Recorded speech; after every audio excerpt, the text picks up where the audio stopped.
El 30 de abril de 1994, el cuerpo sin vida de un hombre de 52 años aparece salvajemente apuñalado junto a una parada de autobús en Madrid. Lo que en principio parece un simple suceso se convertirá en uno de los asesinatos más crueles que se recuerdan: el crimen del rol.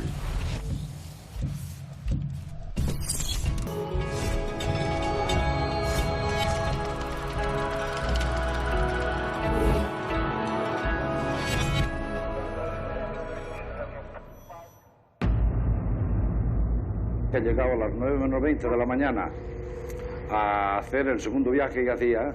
Me he pegado del autobús, me encendí un cigarrillo, me he ido dando un paseo. Entonces, cuando he vuelto, que ya iba a ser hora para salir, he mirado para abajo y le he visto. He visto allí que tenía una pierna al descubierto, la cabeza así un poco escondida debajo de la hierba, y le he visto lleno de sangre por el pecho. Entonces es cuando he subido, he ido a la cabina a llamar a la policía. Los agentes del Grupo Quinto de la Jefatura Superior de Policía de Madrid son los encargados de hacer la investigación. Y en una primera inspección ocular detectan que tiene la documentación encima. Se trata de Carlos Moreno Fernández, un hombre de 52 años, y pues está detrás de la marquesina de la parada del autobús, arrojado en un pequeño descampado que hay detrás. Nos llega al periódico a través del gabinete de prensa de la Jefatura Superior de Policía. Al principio se vio que era un crimen especialmente violento porque había habido muchas puñaladas, en fin. Llegó la policía y nada, nos comentó que mi padre había fallecido, que había sido un asesinato, que había sido con arma blanca en la zona Bacares y que no sabían nada más hasta el momento. Carlos Moreno tenía 3 hijos, estaba casado. Y como era habitual, todos los viernes había quedado para tomar algo. Sobre las 5 de la madrugada se dirigía a su casa. Lo encuentran en una parada de autobús. Este señor parece que tenía una amistad con una mujer que vivía por la zona, a la que iba a ver y que esa noche había salido de verla. Y por tanto podía tratarse de una venganza, pero fue inmediatamente descartado porque no era en absoluto el perfil. Él tenía la costumbre de regresar a su casa en autobús, excepto los días que cobraba, que por unas medidas de seguridad él se iba en taxi. Pero aquel día la fatalidad hizo que volviera en autobús. El cadáver presenta una veintena de puñaladas. El autor o los autores del crimen se han ensañado con la víctima. La policía baraja distintas hipótesis. Una de las primeras hipótesis que se barajan es la del móvil económico. Pero a los investigadores les llama la atención de que la víctima lleva puesto el reloj y, sorprendentemente, en el bolsillo lleva 60.000 pesetas que corresponden a su salario que acababa de cobrar. Llevaba 60.000 pesetas encima y no se las habían robado. Era una cosa bastante extraña. Estamos hablando del 30 de abril, por lo tanto acababa de cobrar. Y él llevaba el dinero de su nómina en el bolsillo. El móvil económico no existía. El 90% de los crímenes personales se cometen entre conocidos y se ponen a buscar dentro del entorno familiar, de amistades y de trabajo de Carlos Moreno a un posible sospechoso. Nadie tenía motivo alguno para acabar con su vida. La policía estaba totalmente despistada, es decir, ahí no había móvil, buscaron en el entorno, buscaron posibles enemistades. Claro, era un crimen tan irracional donde las víctimas no tenían ninguna relación con sus asesinos, no había ningún tipo de conexión y la policía estaba un poco perdida. También esta línea de investigación termina sin éxito.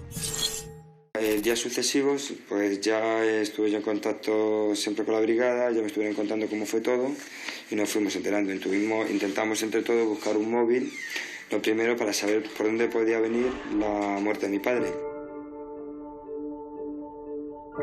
El grupo de homicidios de la policía, en concreto que era el Grupo Quinto de la Brigada de Policía Judicial de Madrid, lo que ven es que no tienen ningún tipo de pista. No tienen ningún tipo de pista porque realmente no ven que la víctima tenga ninguna conexión con nada que pudiera dar lugar a un crimen. Eso les desesperaba porque es una violencia como la que se había desplegado allí, tenía que tener una razón última, pensaban ellos, una razón poderosa, y era algo que pensaban que se nos está escapando. Un tiempo antes de la aparición de Carlos Moreno, en las cercanías había aparecido un hombre también muerto, con 70 puñaladas en su cuerpo, pero con unos indicios que apuntaban hacia un macabro juego sexual. Los pantalones bajados, la bragueta abierta.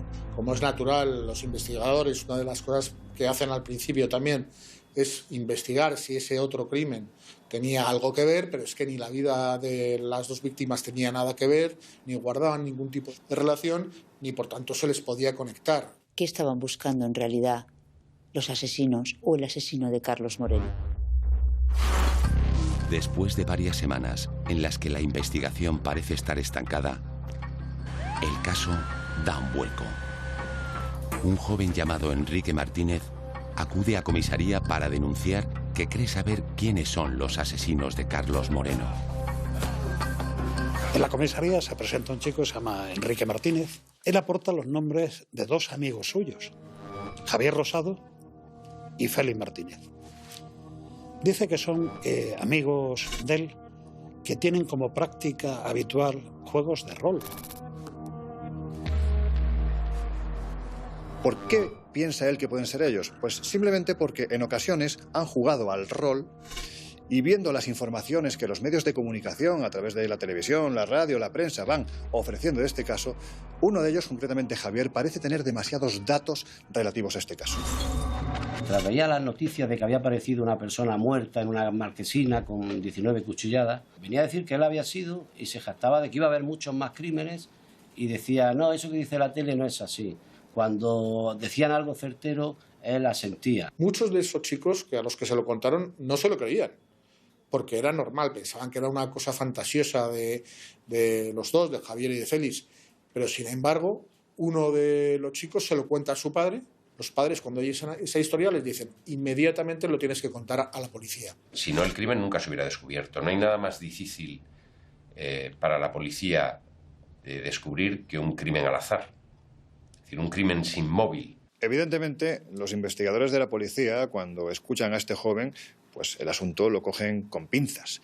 Pero, sin embargo, hay dos puntos que les cuadran perfectamente porque no han trascendido a los medios de comunicación. Es una información que uno de los jóvenes, Javier Rosado, ha facilitado a Enrique. Él se jactaba, bueno, pues me dejé el reloj ahí en el crimen. Y además, el guante de látex se rompió. En el lugar del crimen, efectivamente, la policía encontró un reloj, encontró un trocito de guante de látex roto. La investigación, lo único con lo que contaba era con un resto de un guante de látex y con un reloj que no pertenecía a la víctima porque la víctima llevaba puesto su propio reloj. ¿Cómo es posible que una persona ajena a la investigación conozca esos datos si no han tenido trascendencia pública? ¿Qué sucede a partir de ese momento? Que ya está todo absolutamente orientado. La policía empieza a hacer sus primeras investigaciones y ve que efectivamente las cosas empiezan a cuadrar. Enrique Martínez da además un dato especialmente inquietante. Cree que sus compañeros de juegos de rol, Javier y Félix, van a volver a salir a jugar. La policía se plantea entonces la posibilidad de que intenten cometer otro crimen. Los detienen porque se encuentran con que están regresando al domicilio de Félix después de comprar en una tienda un paquete de guantes de látex. El 5 de junio de 1994, poco más de un mes después del asesinato de Carlos Moreno, la policía detiene a Javier Rosado y a Félix Martínez.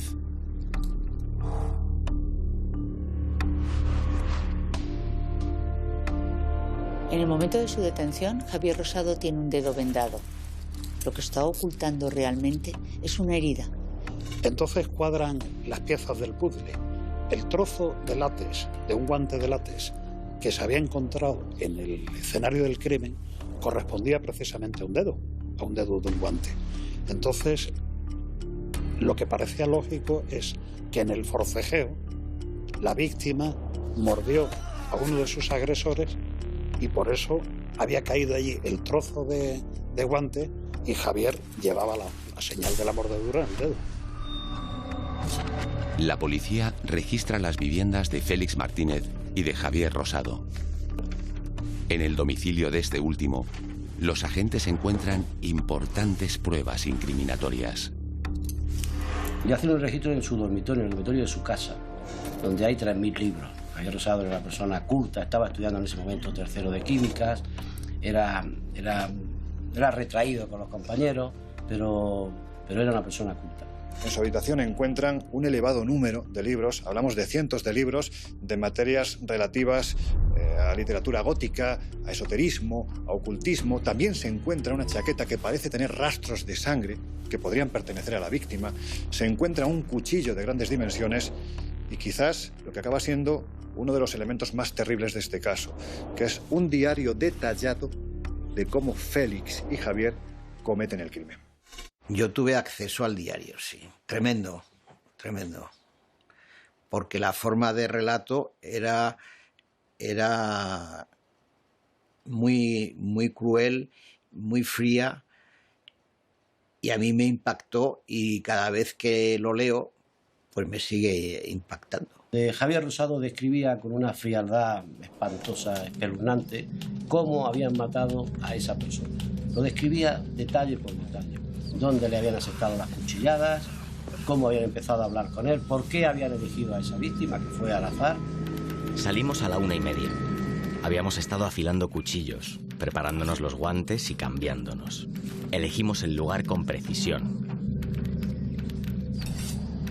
Yo memoricé el nombre de varias calles por si teníamos que salir corriendo y en la huida teníamos que separarnos.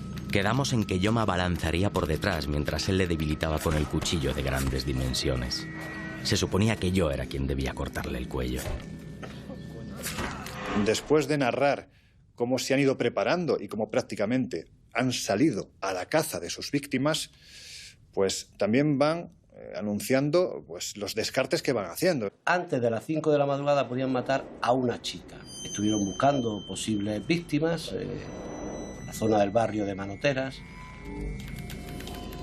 Era preferible atrapar a una mujer joven y bonita, aunque esto último no era imprescindible, pero sí saludable. A un viejo o a un niño. Llegamos al parque en el que se debía cometer el crimen. No había absolutamente nadie. Solo pasaron 3 chicos. Me pareció demasiado peligroso empezar por ellos. La segunda víctima era una jovencita de muy buen ver, pero su novia la acompañaba en un repugnante coche, y ahí la dejó.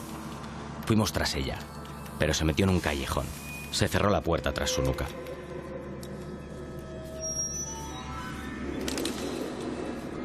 Finalmente, siempre siguiendo la secuencia cronológica que está perfectamente detallada en este diario, el seleccionado es Carlos Moreno. Y además no solo esto, es que describen cómo se desarrolla todo el ataque, cómo se produce la defensa de la persona que está siendo brutalmente agredida y cómo finalmente se desarrolla la muerte. Serían las 4:15. A esa hora se abría la veda de los hombres. Vi a un tío andar hacia la parada de autobuses. Era gordito y mayor, con cara de tonto. El plan era que sacaríamos los cuchillos al llegar a la parada. Le atracaríamos y le pediríamos que nos ofreciera el cuello. En ese momento yo le metería el cuchillo en la garganta y mi compañero en el costado.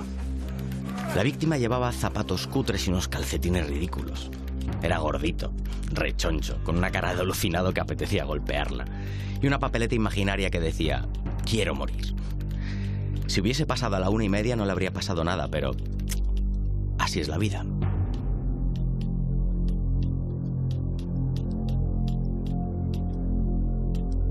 Lo único que quiero es verlo bajo tierra, es lógico, es lo que piensas cuando muere tu padre y de una manera como la que ha muerto, ¿no? Y con el cachondeo que se lo han tomado en el mismo momento que le estaban matando, lo único que piensas es matarles, es lógico.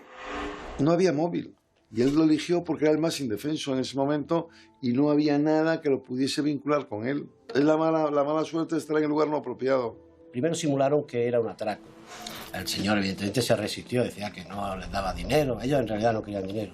La primera cuchillada en el cuello, que le cegó el cuello, se la dio Javier Rosado a la víctima, a Carlos Moreno. El menor, cuando Javier le asestó la primera cuchillada en el cuello, empezó a castigarle a navajazos el estómago. En el forcejeo cayeron por un terraplé que había al lado de la marquesina de autobús. El hombre intentó huir, pero Javier Rosado le alcanzó y siguieron dándole cuchilladas. Seguía vivo, sangraba por todos los sitios. Aquello no me importó lo más mínimo. Es espantoso lo que tarda en morir un idiota. Contemplamos a nuestra primera víctima. Sonreímos y nos dimos la mano. Me daba la sensación de haber cumplido con un deber, con una necesidad elemental. Eso me daba esperanza para cometer nuevos crímenes. Creo que no he leído en mi vida una cosa tan dura de un asesinato. Porque era un asesinato contado en primera persona y además de un individuo que había disfrutado con lo que había hecho. La verdad es que a mí me resultó espeluznante cuando empecé a leer lo que ahí se decía. Es impresionante, eso es terrible, lo que tarda en morir una idiota. Decía, refiriéndose a los 15 minutos, según luego testificaron los forenses, que emplearon en asestarle las 19 cuchilladas. En los crímenes violentos se utilizan dos tipos de violencia: la violencia instrumental y la violencia expresiva. La violencia instrumental es aquella que utilizas directamente para conseguir un fin. Por ejemplo, golpear a la víctima para que te dé algo que tú deseas. En el momento que te lo da, paras con la violencia. La violencia en este caso es un vehículo, un instrumento para conseguir lo que pretendes. Una vez que la aplicas y lo consigues, no sigues con ella. La violencia expresiva excede con mucho a la necesaria para conseguir tu objetivo. Y es una violencia que está denotando el estado anímico, psicológico del sujeto, sus fantasías, sus deseos. En el caso de la muerte de Carlos, había claramente una violencia expresiva. Había un deseo de hacer sufrir a la víctima, que excedía con mucho la necesaria para acabar con su vida. El diario de Rosado no es más que un relato novelesco, como otros relatos que él había hecho ya, de estilo novelesco. Es decir, el diario es un conglomerado de plagios de literatura y de películas de terror, etcétera, ¿no? Lo que pasa es que están mezcladas cosas que no sucedieron en la realidad con un hecho que sí sucedió en la realidad. Entonces, claro, cuando uno lee el diario a sabiendas de que es efectivamente una persona que falleció y que falleció en aquellas circunstancias tan absolutamente horripilantes, el diario da escalofríos. Se cuentan allí una serie de historias que son absolutamente delirantes, pero mezcladas con realidad. Por eso fue tan difícil interpretar ese diario. Muy difícil, porque se anotaban cosas que pertenecían al juego, cosas que pertenecían al pensamiento de Javier, cosas que comentaban Javier y Félix y cosas de la realidad. Una vez consumado este, vamos a llamarlo así, juego mortal, Javier Rosado recrea una ficha en la que muestra, pues por ejemplo, cómo es el personaje con el que han acabado. Destaca las cualidades de este personaje. Habla, por ejemplo, de que tiene fuerza 8, de que tiene carisma 4, que tiene poder 6. Es decir, le va dando una serie de puntuaciones dependiendo de cómo él ha valorado que era esta persona. Y es curioso cómo destaca que a la voluntad le pone 16 puntos. Es decir, esto lo que nos viene a demostrar es que Carlos Moreno evidentemente se defendió de sus agresores. Se hicieron análisis a las uñas de la víctima que revelaban el enorme forcejeo que había mantenido con ellos para evitar que le matase, y había pelos en las uñas y había restos claros de ADN de los asesinos. Independientemente de las puñaladas mortales que, por ejemplo, presentan el abdomen, sus manos, sus brazos presentan diferentes cortes que vienen a demostrar que él se intentó defender, pero finalmente no le sirvió para nada. La policía descubre que el propio Javier Rosado ha diseñado el juego Razas y que lo ha puesto en práctica con el asesinato de Carlos Moreno. Entre los juegos de rol que ellos practicaban había uno fundamental. Lo habían bautizado como Razas. Y digo que lo habían bautizado porque no estaba a la venta.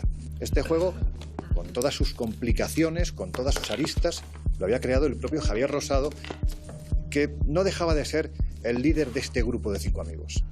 Se había creado un mundo en el cual había 200 y pico razas distintas. Bueno, era un juego de guerra. Y era un juego absolutamente violento sobre el tablero. El final del juego es que una raza se hiciese con el poder absoluto y sometiese a todas las demás.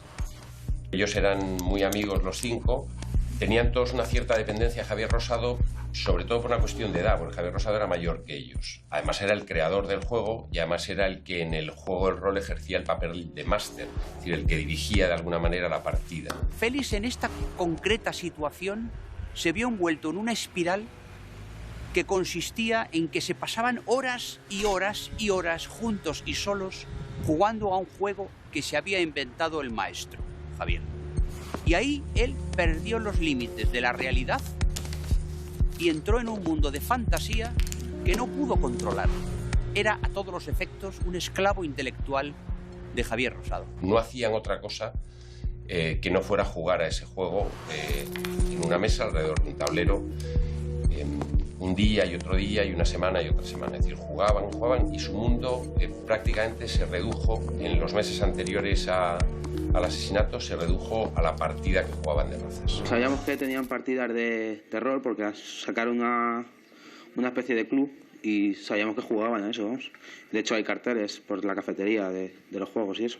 Creo que es lo más parecido a una secta que yo en mi vida profesional he visto. Una secta con un líder de la secta que tenía absolutamente dominados a los otros 4 y que había un seguimiento casi ciego de lo que hacía el líder.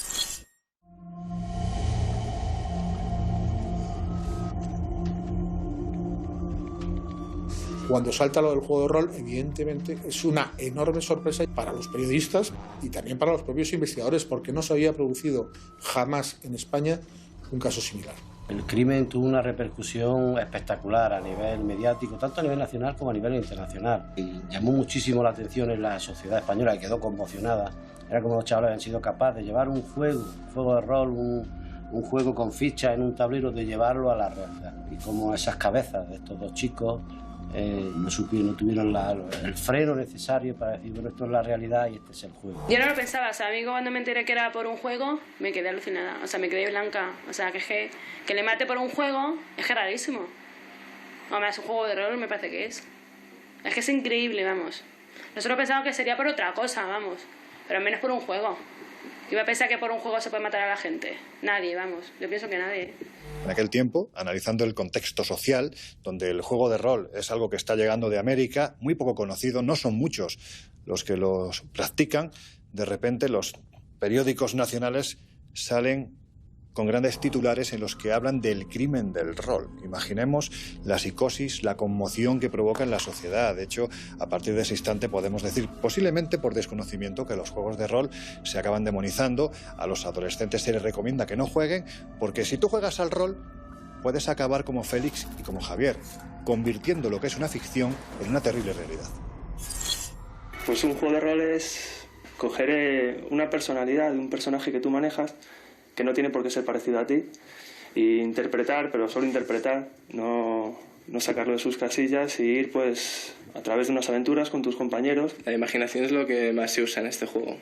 Además, según te lo imagines tú, le puedes sacar más o menos partido. Cuando estás jugando, quizás realmente te puedes meter mucho en tu personaje, interpretarlo hasta el punto, pues no sé, de realmente a lo mejor creértelo, pero cuando estás jugando con tu ficha, pero cuando dejas ya se rompe, ya te vas a tu casa, vamos, en cuanto dejas de jugar, ya es el mundo real, vamos, es que te olvidas totalmente de lo que estabas haciendo. Vamos, yo creo que todos lo separamos muy bien. La detención de Javier Rosado y de Félix Martínez hace que sus nombres sean conocidos públicamente. La sociedad se pregunta quiénes son realmente estos 2 jóvenes que presuntamente han cometido uno de los crímenes más horrendos que se recuerdan. Quizás para saber por qué se desarrollan todos estos acontecimientos tenemos que meternos en el entorno social de estos 2 jóvenes. Hay que decir que ellos vivían en el distrito de Chamartín, que para quien no viva en Madrid, pues es un distrito de clase media alta. Las amistades de Javier coinciden en que es una persona aparentemente normal, si acaso un poco retraído, un poco solitario, con un buen nivel cultural, un buen nivel intelectual, de una familia bien, y que estaba matriculado en químicas. Javier Rosado era un chico muy delgado y muy poca cosa, mientras que Félix Martínez era un chico alto y fuerte. Físicamente representaba una cosa y emocionalmente era todo lo contrario. Por su aspecto físico no era muy popular el biólogo no era muy popular entre sus compañeros, pero encontró a un menor que admiraba de él sobre todo su vasta cultura, que la tenía. Era taciturno, era lector empedernido, pero tampoco era capaz de asimilar muy bien las lecturas. Estaba enamorado de Lovecraft, por ejemplo, que era, en ese autor basaba muchas de sus famosas razas. Un joven de aspecto frágil, un joven normal, no tenía ninguna característica así que le denotara como alguien especial. De manera que nada en su vida normal hacía pensar que se escondiera dentro de él un asesino implacable.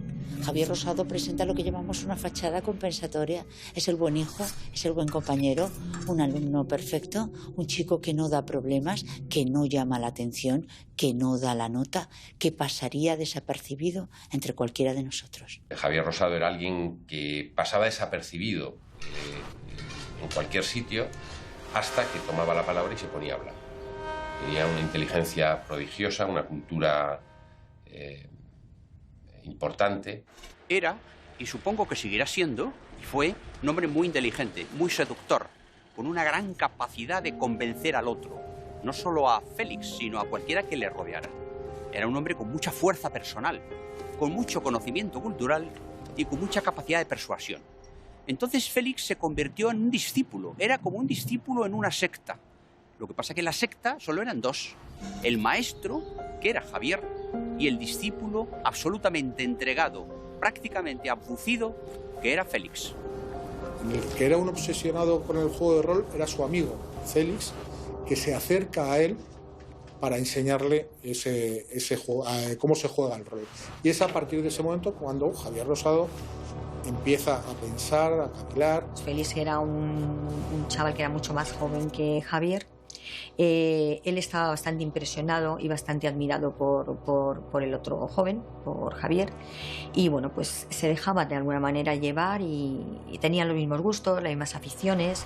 En gustos y aficiones eran un poco particulares, un poco especiales. Les gustaban mucho los temas macabros, ¿no? Me gustaba mucho escribir y escribía unas obras un poco extrañas, ¿sabes? Macabras. Se cambió a KUF porque era de letras y decía que quería aprender a escribir, pero las obras eran un poco macabras. Sí, yo escribí una obra de teatro para aquí, para el instituto, pero se la denegaron porque dijeron que no la entendían. Pero, o sea, tampoco era... Lo que pasa es que era muy difícil el papel para que se lo aprendiesen los actores. Tenía palabras muy complicadas. Sí. Eso, no, pero era un tema, no era apropiado. Era todo el mundo se moría, todo el mundo... Y muy fuerte. Félix Martínez, el menor, sus circunstancias familiares habían sido muy duras. Sus padres habían fallecido por cuestiones fruto de drogas. Él en realidad vivía en ese momento con su padrastro. Era muy desarraigado. Recuerdo que en el interrogatorio que le hicieron los psicólogos, él comentaba que nunca había sentido tener una familia, que nunca había sentido cariño de nadie, ¿no? Y que en Javier Rosado encontró ese cariño, encontró esa complicidad. Pues Félix era un chico con una familia desestructurada que encontró en ese grupo pues lo que le faltaba en la sociedad y fue un amigo fiel que le siguió a pesar de que no le creía a todas las cosas que decía Javier, pero le siguió y fue fiel. Félix tuvo una relación de dependencia de Javier, de tal manera que si dejaba a Javier y dejaba al grupo se quedaba otra vez en el hueco social de la nada. Durante los interrogatorios ante la Policía Nacional, las declaraciones de los dos acusados son radicalmente opuestas. Mientras que Félix Martínez se derrumba y confiesa, Javier Rosado niega su implicación en lo ocurrido. Javier Rosado niega su participación en los hechos y alega incluso pues, alguna patología mental. Incluso además llega a aludir a diferentes personalidades que él mismo tiene en su interior.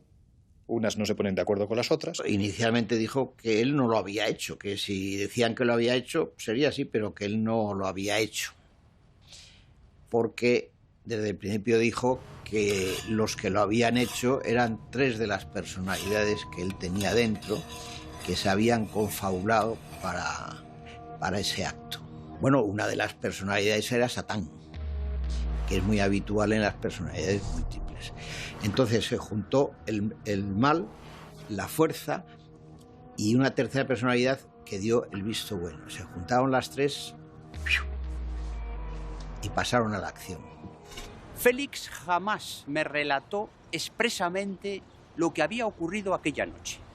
Yo se lo pregunté varias veces, igual que otros peritos, pero no atinó a decirme exactamente qué había pasado. Lo que sí supo decir es que salen de la casa y al azar encuentran a este hombre y Javier le impone a él que le sujete al hombre mientras Javier apunta. Eran jóvenes, eran muy jovencitos, entonces tampoco a lo mejor él era muy consciente de lo que iba a ocurrir hasta que no te ves en el momento y en la situación, ¿no? Él siempre decía que le tenía miedo. Cuando yo vi a Félix por primera vez, me encontré con un niño. Era un niño a todos los efectos. Era inmaduro, no sabía lo que iba a hacer en su vida futura, no sabía lo que iba a hacer en general. Él empezó a explicar lo que sabía del asunto, porque no sabía tanto como él creía. Yo me di cuenta de que estaba absolutamente sometido psíquicamente al mayor, a Javier Rosado. No tenía ninguna patología psiquiátrica, tenía unas carencias sociales que le daba a este grupo. Y ahí en el grupo tienes que mostrarte como parte del grupo y a veces hacer cosas como a las que acompañó a Javier, pues que posiblemente no se le habían pasado por la cabeza ni se les volverán a pasar. Nunca quedó claro que él participara exactamente en el apuñalamiento, quizá en la sujeción, pero no en el apuñalamiento, y todo eso él lo expresaba de manera confusa, con culpa, vergüenza y sobre todo inexperiencia vital. El 27 de enero de 1997, casi 3 años después del asesinato de Carlos Moreno, comienza el juicio contra Javier Rosado y Félix Martínez.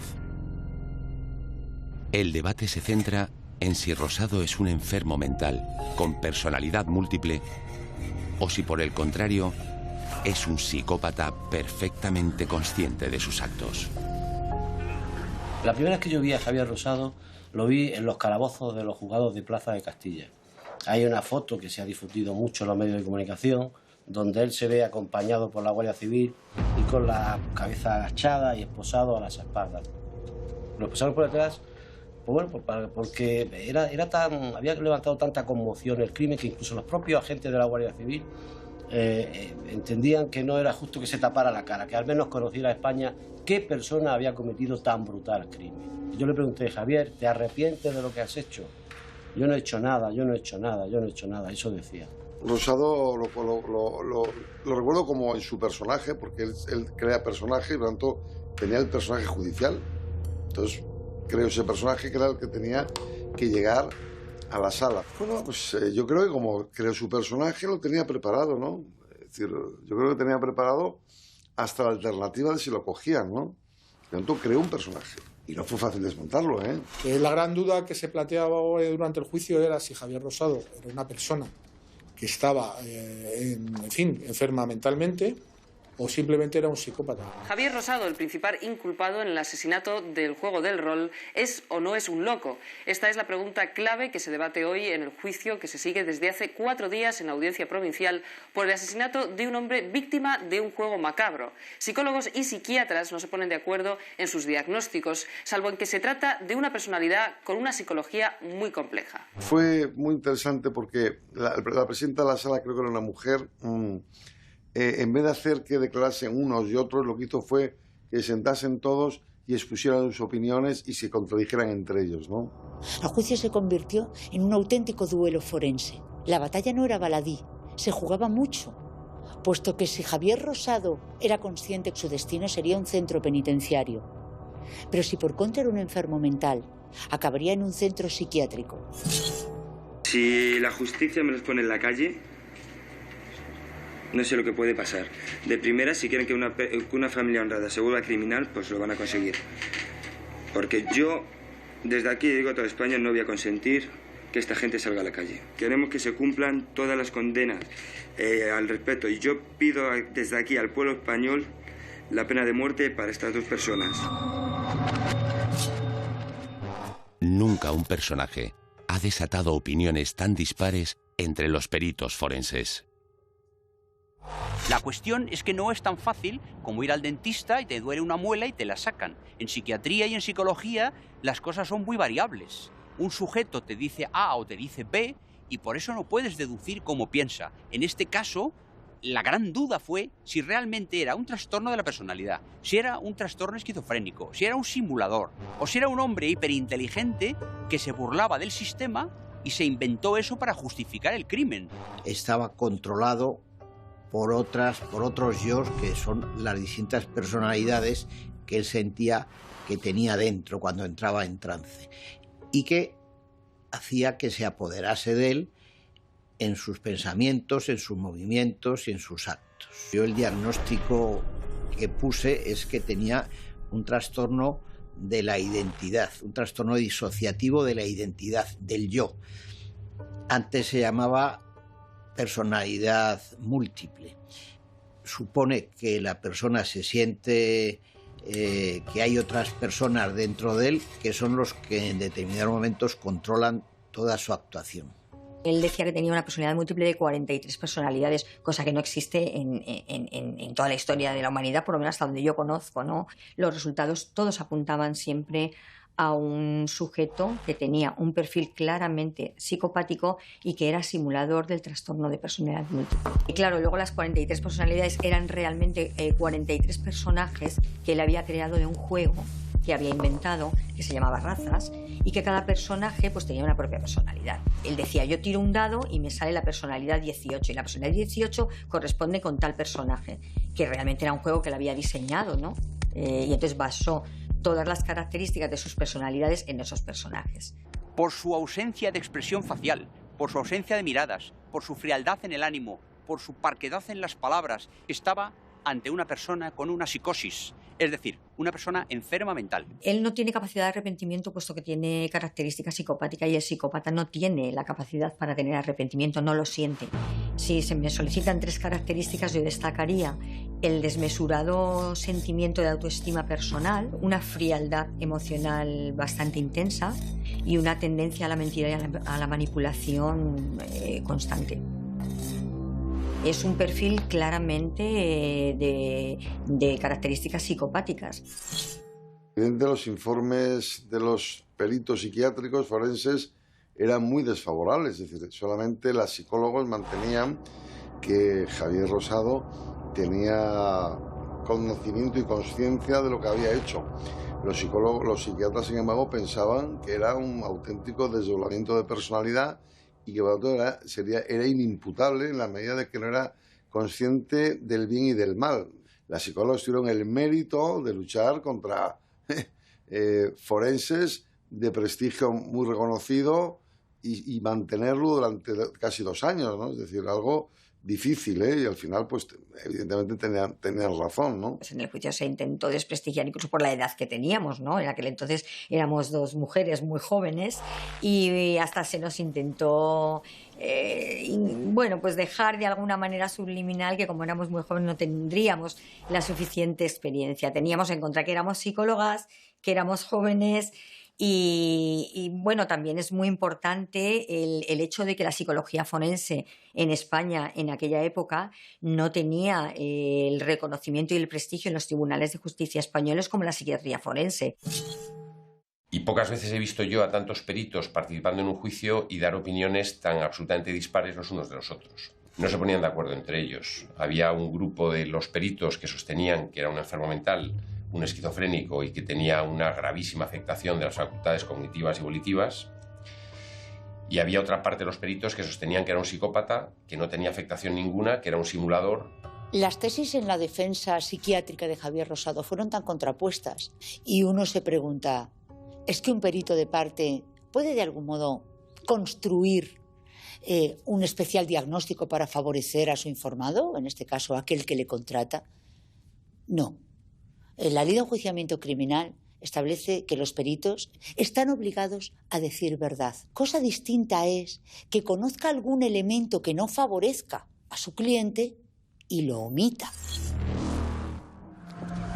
Durante las 3 semanas que se prolonga el juicio, la actitud en la sala de Javier Rosado es totalmente contraria a la de Félix Martínez. Frente a la arrogancia del líder del crimen del rol de Javier Rosado en el juicio, el testimonio de Félix fue de pesadumbre, de arrepentimiento, de disculpas. Fueron 2 testimonios muy distintos. Bueno, Javier Rosado durante el juicio primero se acogió a su derecho a no declarar, es decir, no contestó a ninguna pregunta. Por lo tanto, la actitud que mantuvo durante todo el juicio, que si no recuerdo mal duró un par de semanas, fue absolutamente pasiva, observando y sin decir absolutamente nada.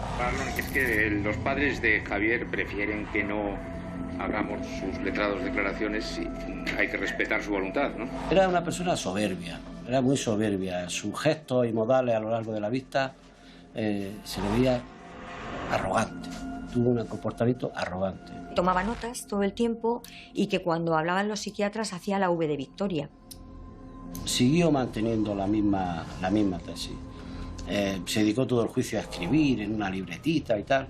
Cuando se le ofreció el derecho a la última palabra, hizo uso de ese derecho y dijo algo que luego quedó reflejado en la sentencia y fue uno de los argumentos que utilizó el tribunal para sentenciarle.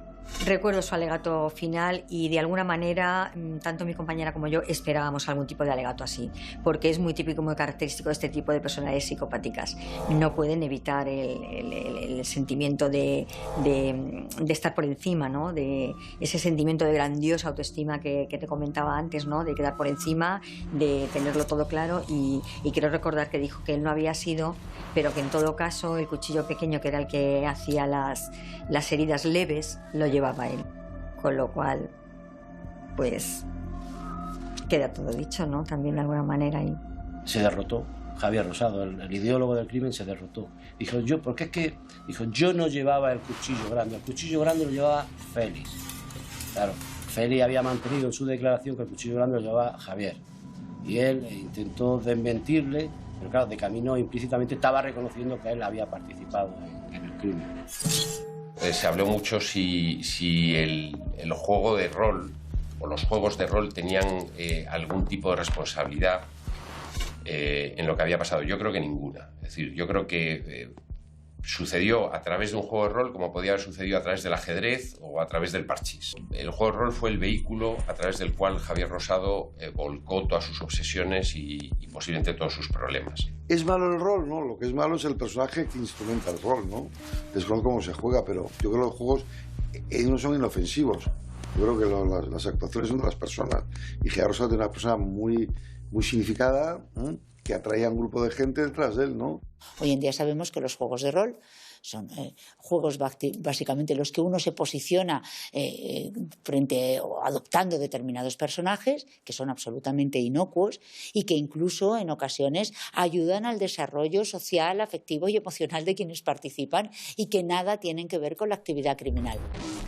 El 18 de febrero de 1997, la Audiencia Provincial de Madrid dicta sentencia contra Javier Rosado y Félix Martínez.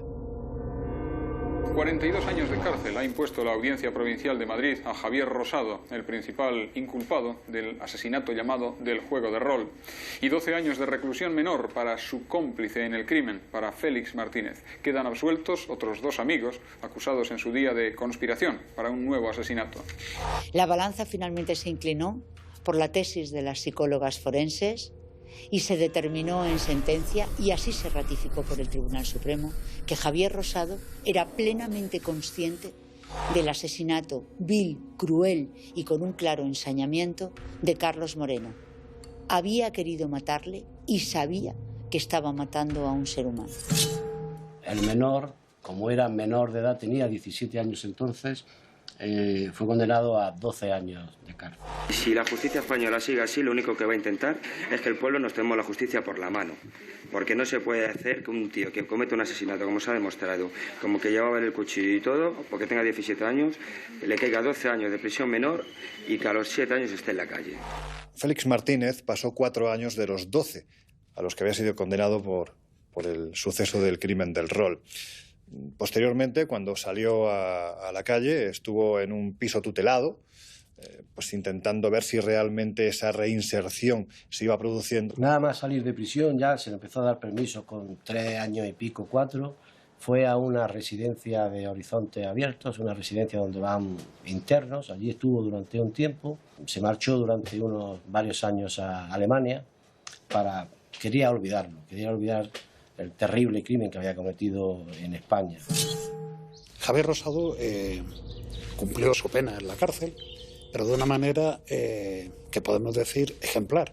Es decir, ha sido un preso que no ha creado el más mínimo conflicto durante toda su estancia. Es más, ha aprovechado el tiempo de estancia en prisión para terminar 3 carreras. Es una persona intelectualmente con un nivel altísimo. Recuerdo que en instituciones penitenciarias me dijeron que era un caso único. No había otro interno, no recordaba ningún otro interno que hubiese estudiado 3 carreras, terminado una y estudiado otras 3 carreras en prisión. Se licenció, salió a examinarse, aprobó. Creo que daba clases de ajedrez a otros internos dentro de la prisión y que llevó la biblioteca. Con lo cual, eso también corrobora el diagnóstico de las psicólogas forenses, ¿no?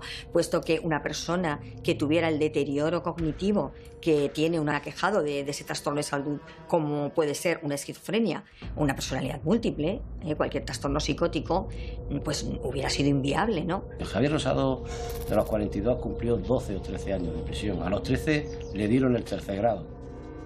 Después de haber hecho exámenes, etcétera, le dieron el 3er grado, tenía un buen comportamiento en prisión y no había más remedio que darle el 3er grado, y luego el 3er grado vino la libertad condicional, es decir, con 13, 14 años ya estaba libre en la calle. Desde la perspectiva de la reinserción social es innegable que Javier Rosado y Félix Martínez cumplieron sus condenas y por tanto sus cuentas con la justicia. Obviamente para la familia de Carlos nunca podrán pagar lo que hicieron porque acabaron con la vida de su ser querido. Lo que cabe plantearse es hasta qué punto presentan peligrosidad criminal. Félix era un buen chico, tenía buena madera, luego su padre lo apoyó mucho y yo creo, sin saber nada de lo que ha sido en estos 20 y tantos años, que Félix habrá rehecho su vida aceptablemente bien, porque era básicamente un muchacho sano. Pues las probabilidades que podría tener Rosado de reincidir las desconozco, ojalá se pudieran conocer y ojalá se pudieran evaluar, ¿no? Pero en el caso de Rosado y de la psicopatía, pues desconozco el riesgo, pero si se dieran las condiciones oportunas y necesarias de nuevo, pues claro que podría ocurrir de nuevo. Yo en el informe en su momento puse una parte del riesgo que podía existir, pero no deja de ser un riesgo como una probabilidad que no se puede medir, y sobre todo sin haberle visto después de aquel momento ni cómo está ahora. Javier Rosado para mí es una incógnita, lo fue entonces y lo seguirá siendo ahora. Un hombre con una inteligencia muy extrema y con una capacidad de poca sintonía emocional con los demás, con mucho conocimiento y por lo tanto sabrá adaptarse al medio. Es decir, con conocimiento y con carreras estudiadas, y posteriormente se llegó a casar, etcétera, él ha debido reconstruir su vida con discreción. Hablamos siempre de los protagonistas, especialmente de aquellos que cometen los crímenes, pero quizás dejamos de lado a las víctimas colaterales, que no son solo los familiares de la víctima, sino también los familiares de aquellos que han cometido el crimen, porque pensemos, después de tiempo transcurrido, cómo ha podido vivir estos años la familia de Javier Rosado y de Félix Martínez. Seguramente han sido años aciagos para ellos y entiendo también que en un momento determinado intenten olvidar este terrible episodio, no pasar página, porque estas páginas nunca se pasan, pero sí intentar emprender una nueva vida, porque si no, entiendo que uno no puede seguir precisamente con una vida normal. En 2010, Javier Rosado obtiene la libertad definitiva. Su familia asegura que lleva años integrado en la sociedad. Acude a diario a su puesto de trabajo, donde solo su jefe sabe que él es uno de los asesinos del rol. Félix Martínez ha regresado de Alemania y se ha vuelto a instalar en Madrid. Afirma que el rol y aquel chico de 1994 ya no existen, que ahora es otra persona.